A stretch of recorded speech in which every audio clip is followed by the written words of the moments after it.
Pourquoi la Bible même dit qu'elle doit toujours être soumise à l'homme? Parce que pour que son existence puisse avoir lieu, il fallait d'abord que l'homme soit là, afin que lui puisse être manifesté. Alors ce processus-là, lorsque le péché est entré, cela a brisé toutes choses. Quand le péché est entré, Abraham dit que les plans que Dieu avait faits pour l'homme, il dit que tous ces plans-là ont été tombés dans l'eau.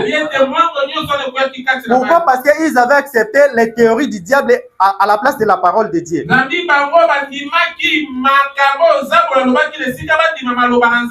Et il dit que Dieu ne devait pas laisser l'homme et la femme dans cette circonstance, dans ces conditions-là.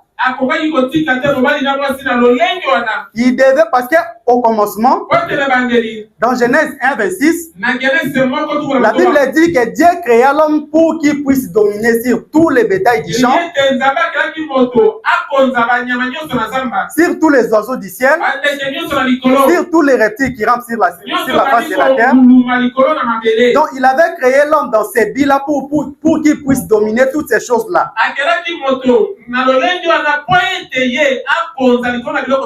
Pour qu'il puisse dominer sur tout ce que Dieu avait créé. Mais lorsque le péché est entré, l'homme a perdu ces pouvoirs-là que Dieu lui avait octroyés. Et il ne pouvait rien faire. Abraham dit qu'au commencement, l'homme ne pouvait pas avoir peur. Mais lorsque le péché est entré, l'homme a commencé à avoir peur. La nature même qu'il était en train de diriger, il a commencé à avoir peur de cette même nature-là. Alors Dieu devait entrer dans un processus pour ramener l'homme à ce qu'il était au commencement avant le péché. Amen. Alors au commencement, nous avons vu que l'homme et la femme étaient une seule chose. C'était une seule personne.